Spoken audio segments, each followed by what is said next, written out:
2 years ago today, Helldivers 2 launched on Steam and absolutely broke the internet. Nearly 500,000 concurrent players on Steam alone, servers on fire, and nobody, not even Arrowhead Game Studios themselves, expected what was about to happen. And here we are, 2 years later, and the game is still pulling players back in massive ways with every single major update. In an industry where live service games just frequently die, where, Anthem got abandoned, Suicide Squad flopped so hard, Warner Bros. Called it a financial failure, and where Marvel's Avengers shut its servers down entirely, Helldivers 2 just keeps going. And today, with the launch of Machinery of Oppression and the return of the cyborgs as the game's fourth faction, I want to talk about why Helldivers 2 might genuinely be the best live service game running right now, and what other studios can learn from Arrowhead, why this game, isn't perfect, but it's doing so many things that other developers just refuse to do, and it's why I love it so much. Obviously, right? All right, so first let's rewind, okay? February 8th, 2024, and Helldivers 2 drops on PS5 and PC at a reasonable $40 price point. And it wasn't free to play with like predatory battle passes. It wasn't $70. It was just $40. And the game absolutely exploded. I mean, we're talking about over 458,000 concurrent players on Steam at its peak. That's not even counting the PlayStation numbers. So this was a game made by Arrowhead Game Studios, a relatively small Swedish studio of around 100 people at that time, and they were not prepared for this. The servers were completely overwhelmed. Matchmaking was a mess, and people were stuck in queues for hours and hours. Sony literally had to step in and help with server infrastructure because the demand was so far beyond what anyone predicted. But here's the thing, and this is important, guys, even with all those launch issues, players stuck around. I mean, I remember watching all the clips and just wanting to play, and I'd never played a game like this before. I've said in other videos, I'm a relatively newer gamer. I started playing around 9 years ago because of games that my husband recommended, him being a lifelong gamer, and I hadn't ever played a game like this, but I wanted to get involved, but the servers just couldn't do it at the time. But unlike other companies, Arrowhead didn't abandon ship. And the reason was ultimately pretty simple. The core game was incredible, so players like me were willing to stick around, or wait around, I guess, to play the game when the server issues were fixed. The gameplay loop of dropping onto planets, completing objectives, calling in stratagems, and just frantically extracting while everything is literally exploding around you, that is some of the most fun you can have in a cooperative PvE extraction arcade shooter, whatever you want to call it, right? Just period. That's so much fun. And Arrowhead nailed that foundation, and that foundation is what makes everything else work. So you need to have a solid gameplay loop first and foremost. But here's where Helldivers 2 does start to separate itself from every other live service game on the market. Most live service games operate on seasons. You know the drill, right? Season 1 drops with a battle pass, a new map, maybe a new character. You grind for 3 months, and then Season 2 drops, repeat forever. And the whole time, the game is screaming at you to log in every day, buy the premium pass, purchase skins from the cash shop, and never, ever, ever, ever, ever, whatever you do, for the love of the game, stop playing, or you'll miss out on limited time content. Guess what? Helldivers 2, they were like, we're not gonna do that, and they didn't. So instead of seasons, Helldivers 2 has the Galactic War, a persistent, ever-evolving narrative that plays out in real time based on what players do collectively. There's literally a game master at Arrowhead inspired by Dungeons and Dragons dungeon mastering named Joel, who shapes the direction of the story live in response to how the community plays. So when the community collectively pushes towards a planet, things change. When we lose a planet, that story adapts. And major orders come down from Super Earth High Command, and players rally together to complete them or fail and deal with the consequences. It's not scripted, it's not a cutscene, it's an actual living war that you are participating in every single time you drop. And the war bond system is completely non-predatory. Previous war bonds never expire. I was at Army Basic Training and the Helldivers Halo collab dropped the day after I shipped. And I came back in December and I'm still able to access that war bond and all subsequent war bonds. So that's really cool. So if you take a month off, you don't miss anything. I mean, you might miss some of the objectives and the ability to like be engaged that way, but you're not missing like actual rewards, you know, even down to the dailies. Yes, they have dailies and it can be helpful to get those dailies if you want to, you know, apply the rewards to stuff, but it's not so predatory and in your face. It's stuff like extract from a mission successfully 3 times. The other thing is you can earn premium currency in game. It's called super credits, and just by playing the game, and you can find them in missions. And so ultimately there is no pay to win. It's not super grindy. It can take a little bit of some time. So you do have the option to unlock super credits in order to buy the war bonds if you want to, but ultimately there's no FOMO driven seasonal like pass just expiring in your face. It treats players with respect, and that is depressingly rare in this industry. Like, they understand they'll have a wide range of players, right? Some that are just really, really sweaty and play all the time and play everything and want to play on Super or Helldive. And then you have other players that can maybe log in once or twice a week or even a month with their buddies, and even others that will just show up for the big war changes that, you know, we're going to talk about here in a minute.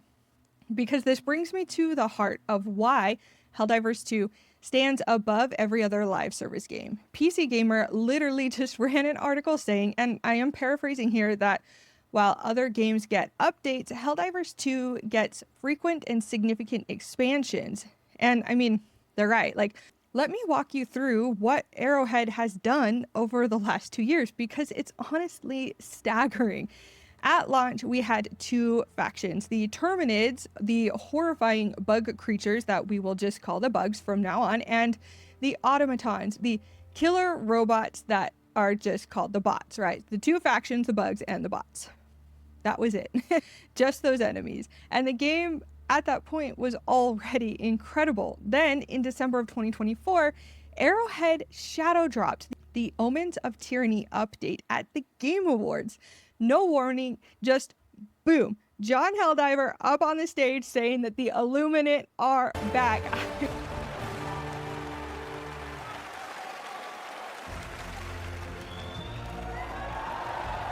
Attention citizens! Across the galaxy, the valiant Helldivers have fought to protect our way of life. But I am here with grave tidings. Managed democracy is imperiled like never before. Homes are being ravaged, families are being abducted, and you could be next. That is, unless you direct your undivided attention to the following announcements. And remember, freedom conquers all. Helldiver up on the stage saying that the Illuminate are back. I rushed to my computer to get that game patched. Oh my gosh, I was so excited because the Illuminate were back. The little squids, the 3rd enemy faction that just was ripped straight from the original Helldivers game. And for those who don't know, they're technologically advanced aliens with mind control abilities, shield technology, and like a whole new threat profile. It was fantastic, and they are dubbed the squids because of the weird face. So you have the bugs, the bots, the squids. And when they dropped this, they didn't just drop a new faction. They added an entirely new urban environment. So up until that point, we'd been dropping on planets that had a lot of different environments. You'd have like fire tornadoes, you would have more swamp environments, but there wasn't really urban environments to fight in. And that's what this update added. So for the first time, we were fighting in the streets of Super Earth colonies, not on Super Earth itself, but we were in close quarters with dark alleys, no more wide open plains, and the game fundamentally changed. Now, May 2025, Heart of Democracy drops. The Illuminant launched a full-scale invasion on Super Earth itself. You were literally defending the home world, mega cities we'd never seen before, Steve Army troopers fighting alongside you as these fun little AI allies, and civilians were running through the streets, and the player count, as it always does, just surges back up. Every time we have these big updates, that's like the player count prior will drop to like 10 or 20,000. It's like, oh no, Helldivers is dead. And then they like put this stuff out there and it just skyrockets back up. 163,000 concurrent players on Steam, the highest at that point since the game's initial launch window. That's insane for a game that had been out for over a year at that point and had already seen such a drop off of player base. But again, as is pattern, the players come back. And we'll move on to September of 2025, which I'm so upset because I missed this, but it was the Into the Unjust, and that arrived sending us into the Terminated Hive worlds, or the bugs' homes. We're talking like new planet biomes, dynamic cave systems, massive hive lord bosses, and that bug just got terrifying all over again. And then that's what Arrowhead pulled. And then there's what Arrowhead pulled over the last week leading up to this new update. And this is where they prove that they understand marketing better than studios with 10 times their budget. Starting on February 5th, every single Helldivers 2 social media channel, Twitter, Discord, Instagram, YouTube, Facebook, you name it, was completely taken over by the bots. Profile pictures changed, banners got swapped, the account started posting these like cryptic messages in binary code, and the community immediately started decoding them, because of course we did, and the translated messages were in Swedish, because Arrowhead Game Studios is in Sweden, and then they turned into like pleas from the bot saying things like, "We call on you citizens, do not let the Helldivers reach Cyberstan," their home planet. "Tell your leaders to stop this mindless war," and "think if roles were reversed, think if you were in our place." It was fantastic. They even released a propaganda video that recreated the game's original intro cinematic, the one where the family gets attacked by a Terminid and John Helldivers there like, "Sweet liberty, no," right? Like they flipped that. And in this version, it's a cyborg's family, a cyborg parent watching their partner and child get run down by a human Helldiver vehicle with things like, "Tell your leaders to stop this mindless war." Like the bots were literally trying to make the players feel bad about spreading managed democracy. And the community just lost its mind in the best way possible. Reddit blew up, like people were role-playing as loyalists and mocking the baseless propaganda, and others were genuinely questioning if Super Earth was the villain all along. Like, really? And and it was like just Starship Troopers satire operating on a whole other level. It was fantastic. It was so much fun. And it didn't even stop at social media. Inside the game itself, you had reports of the major orders getting hijacked.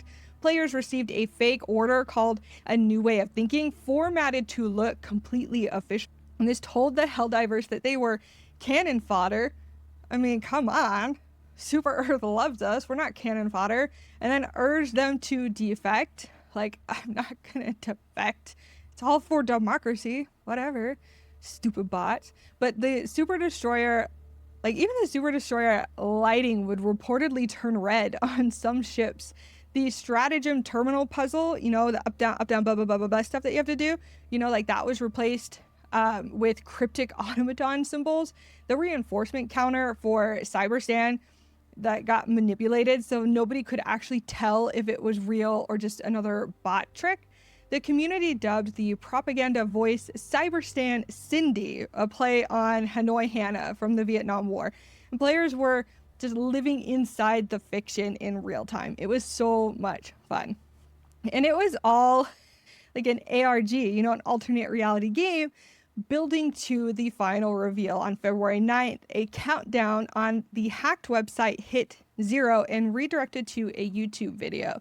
the Cyborg Legion revealed themselves with a full cinematic declaration saying, "You enslaved us in the name of freedom. You tried to eradicate us in the name of freedom. We endured, we survived. We are the Cyborg Legion, and now we are free." That video simultaneously played on every Super Destroyer in the game, and every player online saw it at the same time. And then the Machinery of Oppression trailer dropped, and the social media accounts reverted, and the community knew the cyborgs were coming. That is how you build hype for an update. No generic countdown timer on a website, no corporate press release 2 weeks early. You make the marketing part of the game. You make the community decode it, argue about it, role play through it, and feel like they're living inside the story. It's brilliant, and it cost Arrowhead essentially nothing compared to traditional marketing campaigns.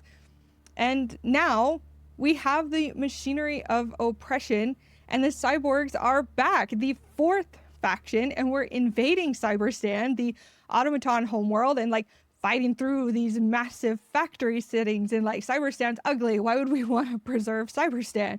But we're invading, and the agitators who command bot squads and radicals who rush you with cybernetic martial arts and roundhouse kicks, and the Vox engine, like this massive propaganda tank armed with dual laser cannons and rocket arrays. Oh, and we got a drivable tank now. Like the Bastion is what it's called. It's a full crew operated battle tank.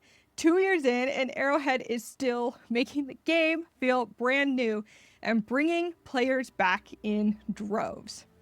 And here is what matters. Every single one of these major updates is free. You don't pay extra for new factions. You don't pay for new mission types. You don't pay for story content.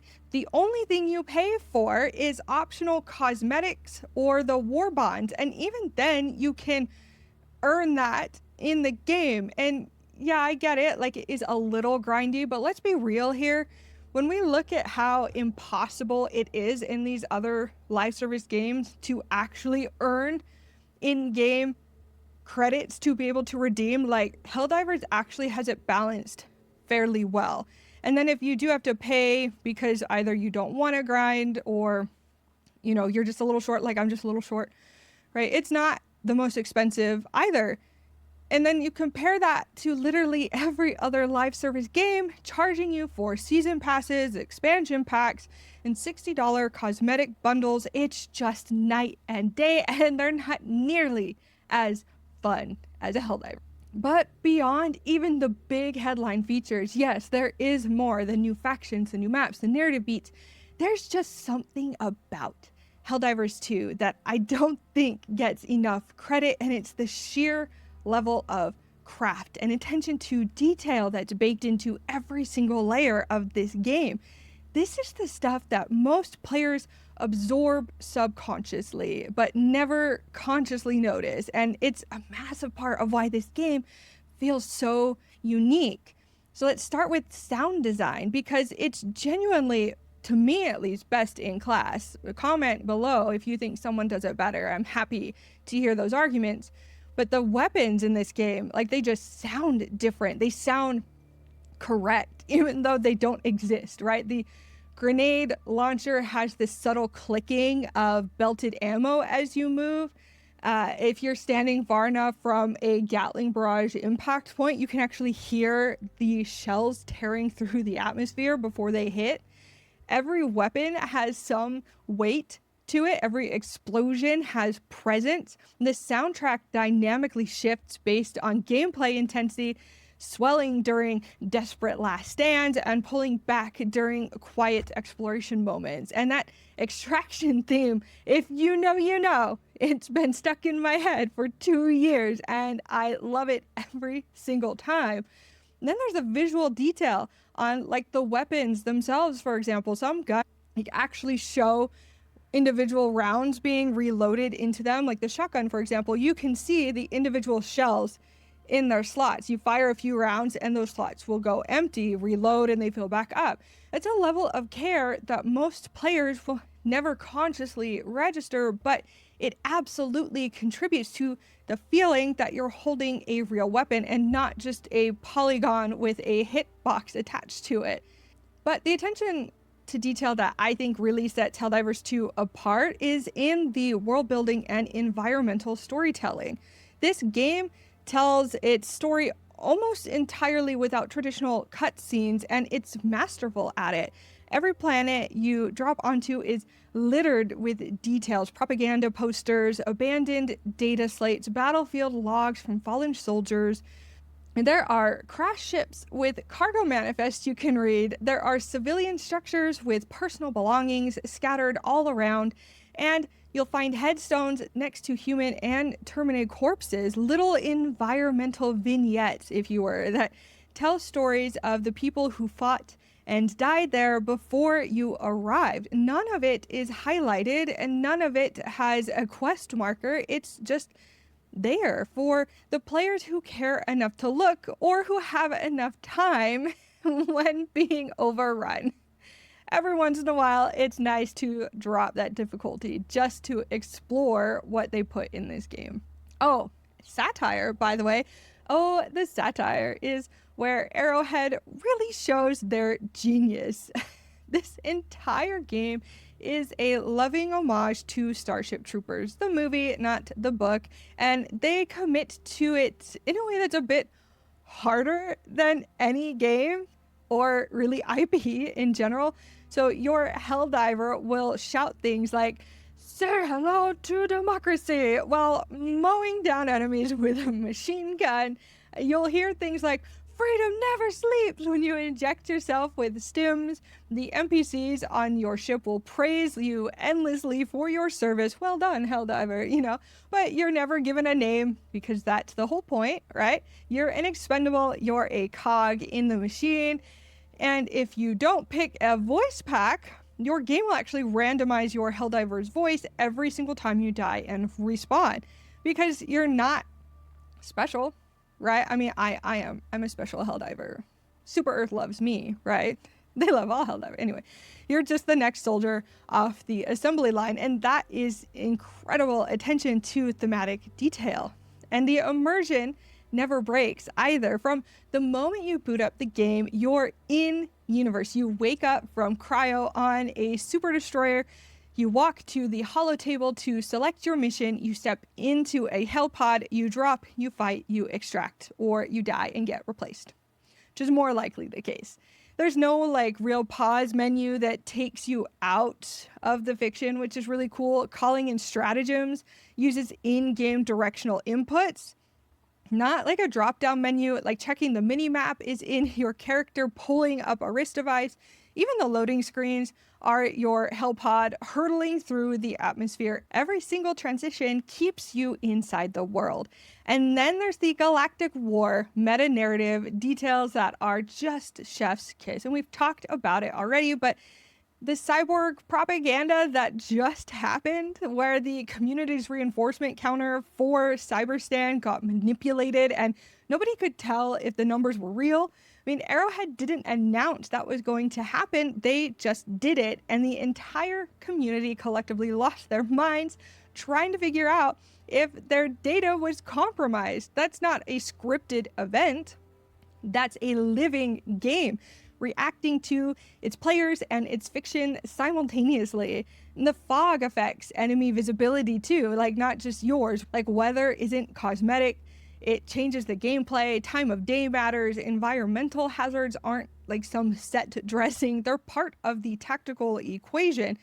This level of care, I think, is why this game has legs, and why even if you get bored temporarily and move on to something else, Arrowhead knows that, and they know that they are going to just keep putting care and love into this game because ultimately the players keep coming back.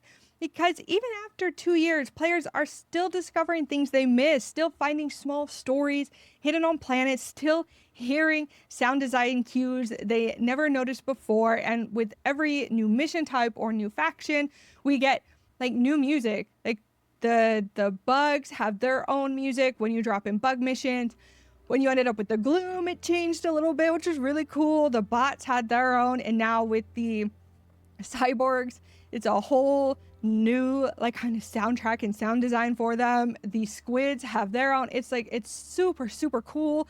And it's like an obsessive craftsmanship layered on top of solid gameplay, and it makes all the difference. So what can other studios actually learn from Arrowhead? Because let's be real, the graveyard of failed live service games is massive. Anthem, Babylon's Fall, Marvel's Avengers, Suicide Squad, Skull and Bones, Hyenas, like canceled before it even launched. I mean, the list can go on and on and on.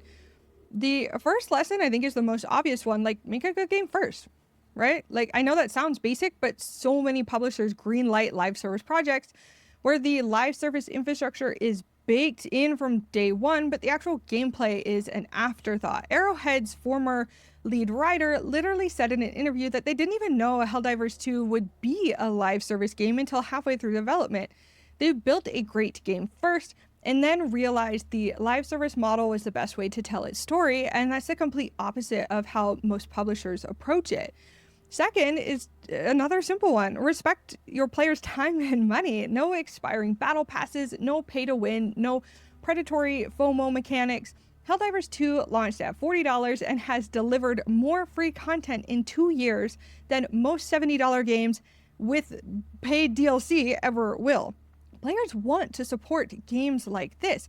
They want to buy war bonds and cosmetics because they feel good about the product, not because they are being psychologically manipulated into spending. Third is to make your updates feel like events. Every major Helldivers 2 update changes the game. New factions, new environments, new mechanics, new narrative beats that the community can experience together in real time. And when Omens of Tyranny shadow dropped at the Game Awards, the community went absolutely feral, and they earned that. That kind of excitement doesn't happen when you announce season 47 of your battle pass with a new gun skin and a loading screen. It happens when you curate a game the way Arrowhead did. And fourth, build your motherfucking community, people. The Helldivers community is one of the best in gaming right now. The role-playing, the memes, the collective struggle of the Galactic War, it creates something that no marketing campaign can manufacture. The cyborg propaganda hack that just happened during the push to Cyberstan, where the community's reinforcement counter got manipulated and nobody knew if the numbers were real. Like, that's incredible emergent storytelling. And that's the kind of thing that gets people making content, sharing clips, and bringing friends into the game. Now, obviously, I love this game because I've been glazing it this whole video, and I think you know I love this game, but I'm also not going to sit here and tell you that Arrowhead has been flawless, because obviously they haven't. The PSN account linking fiasco in May 2024 was a disaster. Brief rundown. Sony tried to force PC players to link PlayStation Network accounts, and the community rightfully erupted. The game got review bombed on Steam, refunds flooded in, and it took Sony reversing the decision entirely to calm things down. And that was just publisher overreach, and it almost tanked. And in some ways, it actually did tank the game's momentum. Props to Arrowhead, though. They made a cape based off of the review bombing chart that you could see on Steam. They made this extremely cool cape. They even incorporated it into their narrative, and they gave that away for free. So they at least could own their L's sometimes, and I thought that was pretty cool. Another thing, though, is like performance has been a reoccurring issue. So, you know, as an example, from what I heard, because I wasn't here, after the Into the Unjust update in September 2025, the game's performance took a serious hit. The file size ballooned past 150 gigs on PC, and it caused like frame stuttering and crashes, and the game director himself even admitted the game was, quote, starting to break at the seams. Player count dropped from 178,000 to 64,000 in a single month, and during that rough stretch, the Steam reviews once again went to mixed, and that was bad. But here's the thing that separates Arrowhead from so many other studios. They acknowledged it. They delayed content to prioritize fixing the technical debt. They released a beta that compressed the PC install from 154 gigs down to roughly 23 gigs, which is proof that you don't need giant files like that. And they've been transparent about the challenges and have actively prioritized stability over rushing out new content. And that's the kind of accountability that builds trust, and trust is currency that keeps a live service game alive. They also have had a lot of issues with, game balance. Like, why are we nerfing my favorite weapons every couple weeks and then saying after everyone gets pissed, we went too far, let's fix it. Like, they have done that a couple of times, but they have been mostly stable in not messing with my favorite weapons. So at least they are slowly learning to stop overbalancing things. At the end of the day, here is the thing about Helldivers 2 that I keep coming back to. In an industry that has become increasingly cynical, where publishers treat games as vehicles for microtransaction revenue, and where studios get shut down after a single flop, and live service is often just code for, we'll ship it broken and fix it later, maybe, Helldivers 2 feels like proof that doing right by your players actually works. Arrowhead is a studio that does listen, not perfectly, not always quickly enough either, but they do listen. They iterate, they own their mistakes, and they keep delivering content that makes players want to come back, not content designed to trap them into a spending cycle. I mean, we fought through bug breaches on distant planets. We've held the line against the automaton onslaught. I mean, Malevelon Creek vet right here. I have seen some shit. We battled the Illuminate in the streets of Super Earth's own cities. We made friends with our little blueberries, and we pushed through the gloom and into the hive world. Well, some of us did. I will never forgive the army for having me miss that. And now we are storming Cyberstan, tearing down bot factories and bringing managed democracies while driving tank through meta cities. We have 4 factions, countless battles, 2 years of ongoing war that feels genuinely alive. Helldivers 2 isn't just a good live service game, it's a blueprint, and I really hope more studios are paying attention, because this is what players want. Not seasons, not FOMO, not predatory monetization, just a great game that keeps getting better, made by developers who actually care. Now, if you'll excuse me, I've got some cyborgs to deal with for managed democracy. All right, that's all I've got for you guys today. Thank you so much for watching this video. If you liked it, go ahead and smash that like button, hit subscribe for more gaming analysis, industry coverage, and tech news. And I'd love to hear from you in the comments below. Do you think Helldivers 2 has the best live service model in gaming right now? Who do you think is better if you don't agree with my analysis of Helldivers 2? And what do you think you would like to see Arrowhead or even other game studios do next? That's all I've got for you today. Thank you so much for watching this video. I hope you have a fantastic rest of your day, and peace out. Bye. The Galactic War waits for no one. Are you ready, Helldiver?